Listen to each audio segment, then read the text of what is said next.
everybody, I'm Chad Eckert. Follow me at EdinaRealChi on Twitter. That's Joe Idone. You can follow him at Tour Picks. This is the Preferred Lines podcast. Follow us over on Twitter at Preferred Lines. Week 2, we're still on the air, but here we are, another Monday. Our goal every Monday here is to provide hashtag not expert analysis, just banter between two buddies who like to bet on golf, about the betting board for each PGA tournament. Simple as that.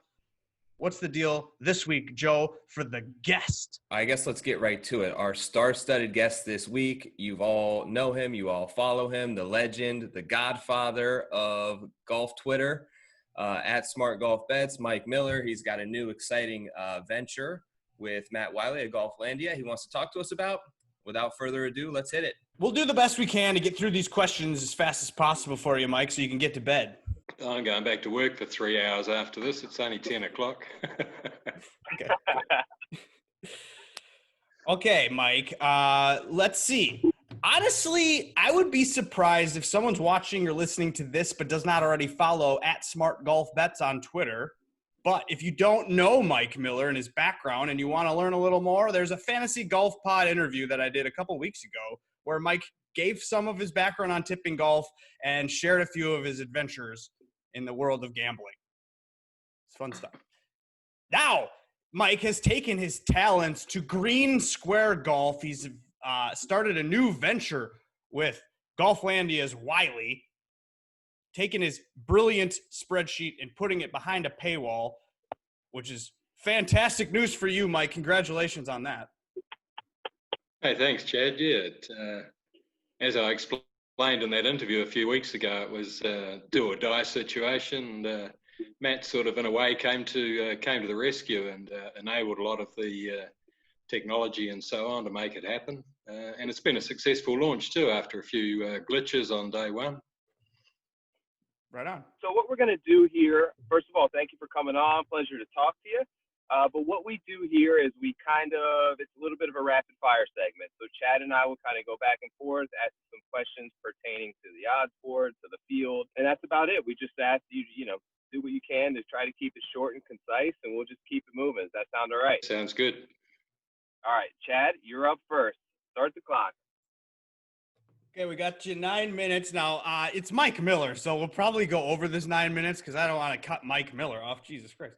But here we go. 9 minutes. First question for Mike is, Mike, when betting on golf outrights, do you have a rule number one? Yeah, stick to your plan. If I plan to bet outright wins, just bet outright wins. Don't bet first round leader or each way or any other shit. Stick to your plan. And if you're going to spend $100 a week or $6 a week, spend that much, no more. That's great. That's great advice. Listen, Mike, so I know that from following you for years that you kind of care about one stat and one stat only, and that's how guys finish. That said, how do you kind of have the two separate columns, the recent form and the course form. How do you sort of weight those two when kind of analyzing the betting board? I've got a little algorithm in my software that weights both categories of form against the strength of the field that it was achieved in. And then a second part of that algorithm looks at how players perform on particular courses and whether that's better, the same, or worse than their career performance level. And as it pans out, each course has an element or a component of between 0 and 20% of the total process of mine that goes into giving them a price. So in other words, course form doesn't matter a lot. There are a few courses where it does matter, and most courses it matters a little bit. But mostly it's all about recent form and player quality. So then this week, are you worried about a Pete Dye specialist? Does that come into your factors for pricing players? A Pete Dye guy, better chance here? It's not one of the factors that my software rates. But if I dig deeper on a player, sometimes you'll find they've got a better record on Dye courses than on other courses. Case in point, probably guy I was looking at about half an hour ago, Kevin Kisner, goes better on Dye courses than on the average course you might pluck out of a hat. Okay. part of how I usually start my process, Mike, is to actually pull up your sheets and kind of check how you price golfers in comparison to, I'm not sure what bookmakers odds you use, but in comparison to the odds. So this week I try to look for that discrepancy there just to, feel that out. This week I noticed there's like a 30-point discrepancy on Bubba Watson. I think you had him at 80-1. The books have him at around 110. Why do you see him at 80-1? Yeah, actually, I had him at 60-1. And then I saw some of the books coming out at 100, 110. I thought, should I missed something here? He's never played the course, played really well last week. So I sort of compromised a little bit and changed my price to 80, so it wouldn't be hugely different from the market.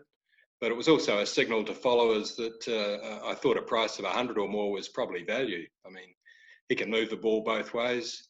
He played real well last week on a course that doesn't really suit.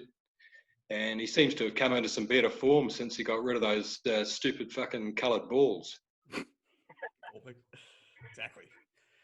We talked about this together. You don't typically go to the top of the board. Is there a reason for that? It's mainly because bigger payouts turn me on. Like last week, I did my absolute ass betting on Korean women's golf and PGA.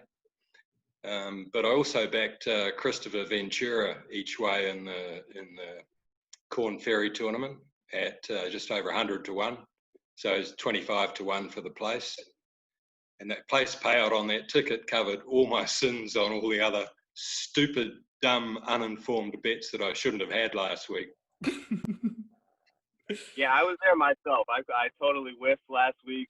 But, you talk about the each way betting. It's something that a lot of people over here aren't as familiar with. So, I know different books offer it to different levels. At what point or at what number will you shift over to the each way? Usually the plan is 50-1, but over time I shorten that to 30-1 for ladies golf and seniors golf. Okay. Smaller fields, especially in the seniors. And to be honest, less players in the field who can actually win. What about the long shots, though? You cut yourself off at a certain point because you don't think that there's any win equity. What number is the longest you'll bet? Well, I bet plenty of guys at 1,000 on, say, Betfair Exchange, but mainly just because I rated them 200 or 300. So it's hard to ignore. Had one of them win, I think, in 20 years. Can't even remember his name.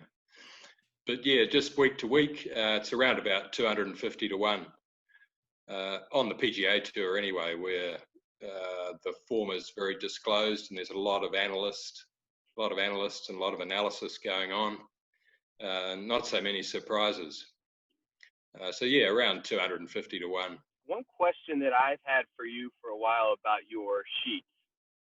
So I noticed something on where you have the pricing of your odds and the bookmaker's odds, how you kind of list above there 145%, I believe it is. What does that number indicate? Is that basically taking what your odds are and applying an extra 45% to it to justify for the juice or the rake that the books are taking? Or what does that indicate? Yeah, effectively, however much that number is bigger than 100 is the juice that the book has built into its pricing. It's typically going to be 140 to 150% on PGA Tour. I then tweak my pricing so that my percentage comes out the same as the book, so I can just do a direct comparison. Understood. So basically, if you see Rory at 14-1-ish, the real sort of true value price that you rated him is 10-1. But they're going to list it as 14-1 to add that extra juice there. Yeah, I could put another column in the sheets, which would be a 100% market, and then people could compare that to the 150% market they're betting into. And if the price that they were looking at on my sheet at 100% was still better than the book's 150%, then that would be like an auto bet. Right. But I think it's, most of my followers are recreational gamblers, that they're not really going into things in that much depth. But the way I work out those percentages is you just divide 100 by the price, roughly. And it's not strictly mathematically correct, but it's pretty close. So a guy's paying 10, he's a 10% chance. A guy's paying 100, he's a 1% chance. So you just add up all those percentages and they add up to 145. Sure. So, Mike, on a typical week, what's your routine and what's your betting card usually look like? Well, there are several. The routine is I get hold of a field as early as I can. PGA Tour is Saturday. European Tour, it's about half a week or a week earlier. And I price the field. Another reason I do that is so I don't have too much recency bias. You know, a guy plays well in the tournament that's on at the moment and I get all excited about him and cut his price in half. So yeah, then I compare those prices with the market. I'll have a few early bets if I think the market is wrong. Sometimes I'm right, sometimes I'm wrong. I also back players on the exchange, which is probably not something that's so familiar to an American audience, but there you can be the better or the layer. So if I can back a guy at 100, put $100 on him at 100, which means I win 10,000 if he wins. But it also means that if he's, say, leading after 2 rounds, he might be paying 10. I can lay back, what's called laying back at 10. So in other words, I can get somebody else to back him with me at a price of 10. And I can take $1,000 worth of bets at that price. So I've turned my 100 into 1,000 before the tournament's even over. So that's why the exchange is cool. And then the third component of my betting is each way doubles, where I'm putting all of my longer shots from all the different tournaments together in one ticket and hoping 2 of them place and dreaming that 2 of them will win, which happens 3 or 4 times a year. That certainly pays out well. But one thing I wanted to ask you about also is you have an interesting kind of perspective as you were kind of closely with some of the bookmakers. So as just a bettor, I wanted to know what goes into the price. I mean, I know most of these books these days are just copy and paste, right? But in a normal session, when a book is creating the odds for an event, are numbers just being spit out of an algorithm in a computer, or am I imagining like a group of guys sitting around a table discussing each player and figuring out what the best price would be? Normally, it's just one guy, and that's the case for the biggest leading bookmaking companies. And he effectively just rates the field in order and then applies his standard pricing approach to them. It all starts from deciding on the price of the favourite, and that sort of structures how the rest of the prices are going to come further down below. But yeah, it's normally just one guy. They know most of the players pretty well. They have a look at form. And the other element for them is they know which players their customers would like to back. So right. they might think that Rory is a 5-to-1 shot this week, or Tiger's a 5-to-1 shot. But they know if they put them out at a smaller price, like 4-to-1 or 3-to-1, their customers will still back them. So that's part of the art of bookmaking, is to get the money in at the lowest price possible. So in that sense, their pricing is not a reflection of the probabilities of each player winning. It's a reflection of how much money they can attract to each player. Exactly. Okay, Mike, before we get you out of here, we want to talk to you specifically about this week, the RBC Heritage. Do you have any feelings on Jordan Spieth? Did you care to comment on him? Oh, it's difficult. I mean, he's a lovely guy. He would potentially be the face of golf for the next 15 years, but he's he's been in a shit slump for 3 years. There seem to have been signs all along the way that he was getting it right, but I think on a course that's tight, like this week, tiny greens, his excellent scrambling and putting could really come into play. But I think he'd probably have 3 good rounds and 1 mediocre one, and tie for 12th or 52nd. And sad. So you're not planning to put a bet on Jordan Spieth anytime soon? No, I mean, I rated him, I think, 60-1 this week. The books are about 40. I can't remember. It was all such a rush. But no, I wouldn't be backing him this week. I mean, I would never back him, to be honest. I never did. Probably never will. Good answer. Mostly because he wasn't paying enough. Right.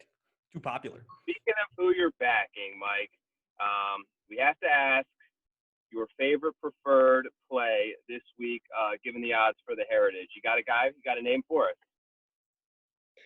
Well, I mean, we're all sort of trolling around in the dark here with just 1 week's form on the board. I like to have 12 or 16 weeks form and to analyse that. The best I can do is probably each way Kevin Kisner. He's pretty straight off the tee. He's excellent around the greens. It's Bermuda greens this week, and he's a good Bermuda putter. And he played well enough last week to, showed a bit. So I think he opened at 66s. That looked pretty good to me. So he's the only one at this stage that I've sorted out. Except I'll also have to put some money on Matthew Naismith because he's haunted me for 2 years. Interesting. What is he, 200 to 1? Yeah, 250, I think, with the book that I can get on with. He's a local. In fact, I think he won the Junior Heritage on this course in his younger days. He did. And he proposed to his now wife, I guess, on the 18th green. I read that. Oh, okay. Even better. And also, I think on the Corn Ferry Tour last year, he was number 1 for the season in GIR. And greens and reg is really important here. So, he might be a good top 10 or top 20 bet if you can get a good price. Or DraftKings. What's that? Yeah, exactly. Sorry. Mike, we had you on the Fantasy Golf Pod and you exchanged some stories with us. You kind of teased us with a pretty sweet story. You might be telling me no, I can't tell that story. There's a statute of limitation. But is there anything you want to share about the time you swam across a river holding 40K in a Ziploc bag to Nicaragua? You want to finish that story? Yeah, I had an argument with the owner of a business down there.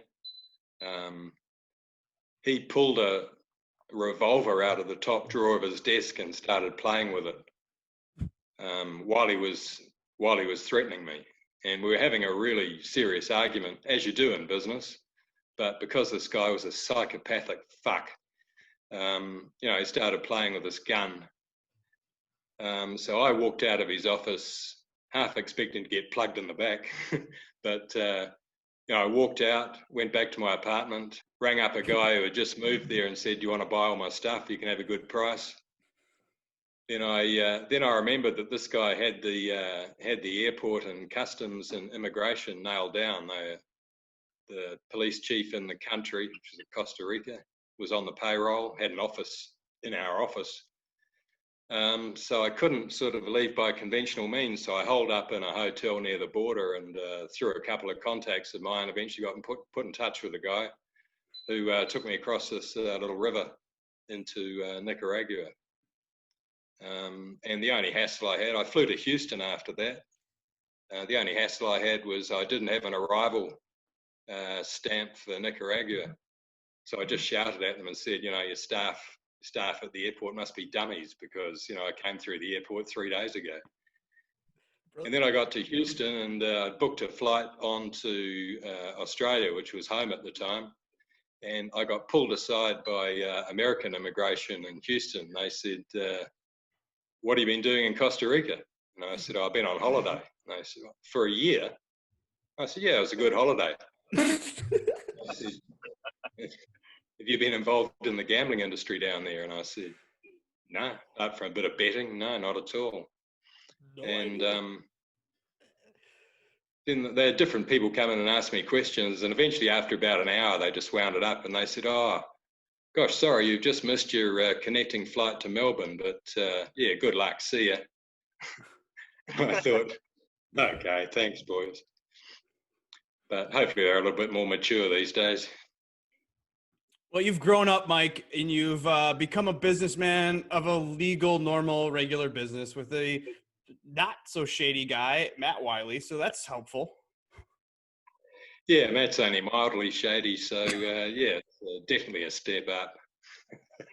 Well, hey, if we want to access to your sheets and we want to pay you for that, where do we go and how do we get it? Well, the site's greensquare.golf. We were going to make it free for a while, but it was getting complicated with the software programming. So in the end, we thought we'll just launch it as a pay service. If you pay for a year, it works out at less than $2 a week. So we've got 3 plans, just under 1 cent under $10 a week for 4 weeks. I think $27 a week for 12 weeks, and $99.99, say $100 for 52 weeks. And that's for everything. We're going to cover every tour in the world that bookmakers are betting on. So that'll be up to 10 tournaments some weeks, even 12, which you guys probably can't bet on, but that'll come. And, you'll see that there are opportunities in Japan and Asia and Europe and Australia and South Africa that aren't available on, say, the PGA Tour. So the smarter bettors will start looking further afield, and this service will really come into its own then. And in a week or two, we're launching a really cool feature where you can actually click on a form data point and see where it was achieved, which is really handy. Sometimes a guy who's been playing well on another tour will suddenly be playing this week, and you think, he got second 3 weeks ago, where the hell was that? So you'll be able to click and see that it was in Trophy Hassan in Morocco on the European Tour, or as a Corn Ferry event, or a Mackenzie Tour, or whatever. Love it. So yeah, global coverage and going for 100% accuracy. So yeah, so far so good. Cool. I love it, Mike. I find myself often overanalyzing golf quite a bit. So your site really kind of simplifies things and leads you to the most important data, including your geography notes on the course, which I'm a big fan of. I always love to know where the local airport hub is. It's a great feature added on there as well. Best of luck with everything you do with Matt. We appreciate you. Okay, thanks for having me on, guys. Good luck this week to everybody. I'm on Kisner too, so let's get his win. Let's go. Okay, see ya. All right, Mike. see you, Mike. Okay, cheers. See you guys. Thanks. Mike Miller. Smart golf bets. Dude, how great is Mike Miller? Oh my God, man. I think you tweeted out earlier, he needs an autobiography ASAP. We need a book on all of Mike Miller's stories. He was great. He gave us, tipped us a few picks, and more than that, kind of led us behind the curtain into some of the things that go on behind closed doors at the sports book, and brought us in on that wild ride of a story he had. Dude, he's the James Bond of PGA touts. Dude, no kidding, bro. It's time to take the turn. I see you've cracked your beer over there. Yes. Cracking mine. We're going to get to the board now. We do the interview and the questions with the real expert at the beginning, and you don't even have to listen to this part because you already got all the analysis from the one and only Mike Miller. But we're not going to waste time talking about last week's losers. We're going to move on and get right into this stacked field. RBC Heritage. The tippity tip top again this week, Rory McIlroy, but you can get him at a little better number at the RBC than he was last week. 11-1, or where is he on this board? We're using a weird board. We're using different boards, but we're using a board, and it's got 11-1 on Rory, and then you got Bryson right underneath that 14-1 with JT and Rahm. The miscut man is also 18-1 right there. Xander 20-1. Whew. And Colin Morikawa, our guys from the last week, 25-1. Should we talk about those 6 guys? Rory, Bryson, JT, Rahm, Xander, Morikawa. Yeah, interesting. They added a couple points to Rory there. I don't really feel like they had to do that, but I guess maybe his Sunday showing, and they realized that in these sort of stacked fields, look, these are basically playing like a WGC event when you kind of look at that leaderboard. Every event at the start of the season here is going to be stacked. So many of these tournaments, like the Heritage, like the Charles Schwab, like even the Travelers to some degree, historically we see some long shots go down here. I just feel like it's going to be tough because they're not normally seeing the strength of this type of field come through. You know, I'm only looking at what I can control, and that's what my gut tells me to do, Joe I. And here's what I'm going to do. JT, 14-1. I'm going to go with that. I've seen it. I saw him frustrated, missing putts, getting close. Off the tee game was bad last week for Justin Thomas. That doesn't make any sense. I think he's going to – I've been here before where I've witnessed with my own eyeballs when he had an interview with Amanda Balionis and he was just angry about it and he was just mad. And I could see the frustration kind of build. And he didn't perform the way he wanted to on Sunday, so Justin Thomas is my guy at the top of the board. Yeah, it's nice. JT, like you kind of alluded to, he's an easy guy to read, right? You can kind of tell when things are going his way and when things aren't.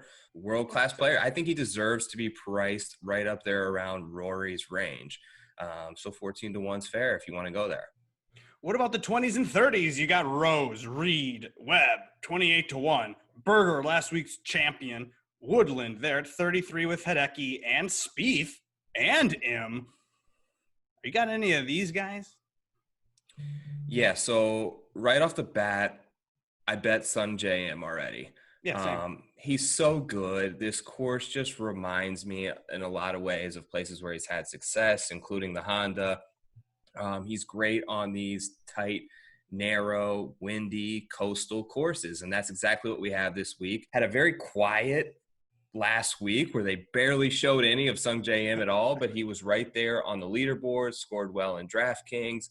I'm going back to the well this week. I actually caught a 35, so I'm happy with that. I have some interest in potentially Webb Simpson, just because of the additional value that you're getting this week, right? Last week he was 18-1 out in Texas, where he may be a little less familiar on the bent greens. Now he comes back home to a place where he's familiar with, a place where he resides, and he's got 10 more points added onto his name. So 28-1 is a completely fair number. He's been the best approach player on the PGA Tour for the last 6 to 8 months, and that's what matters at this course. That's what matters at Heritage. He had a terrible first round, but he came back around in that second round last week before barely missing the cut. I might go to Webb, 28-1. Who do you like here? Well, before we talk about a couple names, though, the missed cut doesn't mean anything. This happens a lot where a guy misses the cut and it's actually beneficial to the overall performance of his next time out. People going into the late rounds on Sunday, grinding it out in that heat, while he is working at whatever he specifically needs to work at the range. I don't know. Webb Simpson is not a bad idea, especially maybe like in a DraftKings situation where people are mad about it. Bet him too. I like him. I already did that. Okay. The names that I like are at 40-1. This is ridiculous. Brooks, Koepka, and Dustin Johnson right there. I got money on both those guys right away. Did you take them both? See, I'm struggling here because I'm such a Brooks homer, right? So for those who don't know, this dates back a long time with me. My wife went to high school with Brooks. He's from this area. The course that I play that's in my backyard here, you walk in the clubhouse and there's pictures of a 10-year-old Brooks Koepka all over the place.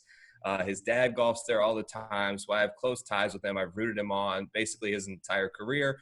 So it's been fun to kind of catch this meteoric rise of Brooks. Now he's come back to earth, but a 40-1 just feels so disrespectful, bro. And the thing is his approach numbers and his proximity are terrible. If you look at the last 4, 8, 16 rounds, they're so bad. He kind of saved himself putting this week, but you have to feel like a guy like Brooks pays a little bit of attention to where he's at on the odds board, to be honest with you, because he cares what people think. Sure. So when he sees himself below some of these guys, below Colin Morikawa, below Jordan Spieth, below Gary Wood, below all these guys, and you're going to hang a 40-1 on Brooks.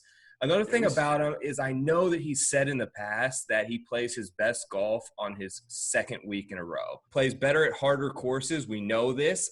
Just look at his U.S. Open track record. Look at his PGA Championships at Bethpage. This course actually, for as short as it is, it's at par 71, 7,100 yards. It's short, right? Play the 11th hardest course on tour last year, which was shocking to me. So could he pop here at 40-1? It's going to be hard to keep me off of that. Yeah, it sounds like you're going to bet him based on all the nice things you just said about him. I always say nice things about him, but I have to kind of taper it with bring some realistic expectations here. Does he care about these events? That's always been a question mark. 40-1 is the biggest number I think we've seen on him in the last year and a half. Might be worth a shot. Same with DJ. I think a 54-hole leader last year at 40-1. Dustin Johnson screams like the best bet of the week to me. This feels like Spieth last week. You can get a 40-1 on Dustin Johnson. Sign me up. Right, I know. And the thing with Dustin is it's been his putting, right? It's been his short game and it's been his putting. What's nice about this course is it lends itself well to guys who are familiar with it, given some of the routing, some of the unique angles that you have to take out here. So he's familiar with it. 54-hole leader last year, but do you know what he finished? 28th. Yeah. He got fatigued. It was the week happened. after the Masters. He was in contention with Tiger and all those guys, and he got fatigued by Sunday, and he lost it. He blew it. Let's call it like it is. So he's ready to come back. Some revenge. Yeah, exactly. Another guy in this range. He had the weekend off, too. He's like Webb. Yeah, another guy with the weekend off. I got to talk about him, Ricky. Oh, God. God, he killed me last week. I took him because you told me to take him. I know. Listen, don't bet the guys we take. But if you do, I'm going to make a little case for Ricky here. His proximity numbers have been really good. That's one of the biggest stats I looked at this week because the course is so tight, because the greens are so small. His numbers leading into the break and even last week were not that bad. He could not drop putts. He had 2 horrible errant shots on 18 both rounds that cost him. The second one, he was just trying to pull off something miraculous, an eagle hole out, went in the water. Day one, it was terrible, but look, 30-1 last week, 50-1 this week seems like quite an overreaction by the books. Okay. What about now as we continue down the board, you got our guy, Kevin Kisner. Have you bid on that guy? Because Mike Miller told us to. I have, and I know, and I think you have too. Kiz is going to be a popular pick this week because of his course history, because of how his game sets up optimally for this event. 66-1. I saw. No, dude, it looks like he's down to 50-1. Oh, is he? Oh, geez. Well, so everybody's on that. Taken now. Everybody's on him. Mike Miller tipped him. Coley tipped him. The whole world is going to be on. That means we should probably lay off if you know anything. But yeah, exactly. I like him in this range. What about you? No, I'm taking him, and I'm going to put a little shekel on Neiman at 80-1 because of his round 4 momentum. He looked hot. He nailed an eagle from mid-fairway. I was watching it on PGA Tour Live because I like him. I'll take 80-1. Yeah, I like Neiman too. Another guy I kind of have circled here, I haven't bet yet, but at 80-1 is Joel Damon. He's been playing tremendously. He's has top 20s in his last 3 starts. Played well, was playing golf actually on the Outlaw Tour over the break, as we know. Finished 16th here last year in his approach numbers have been off the charts. He's been one of the most consistent guys approach-wise, proximity-wise over the last 4, 5, 6 months. Needs to hole in some putts, and we'll see what happens, but I think 80-1 is a fair number on him. What about the long shots this week? Joe, are you ready for your video tomorrow, lunch drive? Who do you have in mind, do you think? Yeah, we'll do some long shots. I'm going to keep that a little bit secret, but I got some guys that I like. All right. So wait, why secret? Because we have to go find it on Twitter? Is that what you're trying to say? I am going to talk about one guy that I need to speak about that is being completely disrespected by the bookmakers. My book had him at 110-1. B starts with a B, ends with an Ada. They have him at like 66, but I snagged the 110. He's out there in triple digits in places. Bubba Watson. You look at the names that they sandwiched him in between on these odds boards, and it is insane. They act like this guy isn't a multiple major winner, PGA Tour winner in almost every season of his career. We talked to Mike about this earlier. The biggest discrepancy between Mike's odds and the book's odds, 30-point difference. 110-1 on Bubba. Listen, he finished 7th last week out of nowhere. And of course, nobody thought he would succeed. Before we took this break, you had that run up through the West Coast where it was Torrey, it was Genesis, it was Waste Management. People were lining up to bet Bubba at 25-30-1. Now he's 100-1. Wait till the Travelers next week. He's going to be back down to 25-1 at the Travelers where he's had success. I got a couple long shots. I'm considering 150-1. Lucas Glover, a Clemson guy, showed up last week with decent iron play and had no putter. So that could change. I mean, he never really does have a putter, but it could show up. And his wife, we know, is spending the money, so he's got to make some. 150-1. Russell Knox, dude. I saw a little interview somewhere along the line last week where he was upset that he wasn't playing well because he had been playing well coming into the week and practicing well. So he was a little perplexed by the way his game showed up. And he has a good course history here. I bet at 151 that Russell Knox bounces back on a course that he likes. So maybe a top 10 bet on these guys. I don't know. Lucas and Knox. That's a good range. I know we talked about it last week, but these guys in triple digits, you should always top 10, top 20 them, at least to get some effort back, because it's rare that they pull through. I was kind of shocked to see his price at is anywhere in the range of 125 to 175 is Harold Varner. Carolina guy, played tremendous last week, held the lead after 18 holes, was right there after 36, was right there after 54, had a traditional Sunday down, but he was stuffing shots in there, and they're going to hang the same price on him. I think that he's really close. I root for Harold. I want to see him come through and close the deal. I'm tired of him leaving putts short on Sundays, man. Everything looks right in the hole, and it comes up a foot short. You've got to get it there. How do you not like Harold Varner? So much swag with the Jordan gear out there. We need him to come through one of these weeks. Could be a good fit for him. Should we review our preferred plays for the week? I have JT from the top. I don't know why, but I'm doing it. And then I'm going M like you are, because of course you go M every week. Brooks and DJ. And then I'm doing Kiz. And I got a top 10 on Lucas Glover. Let's go. Okay, so what I have in so far, I have Sung Jae.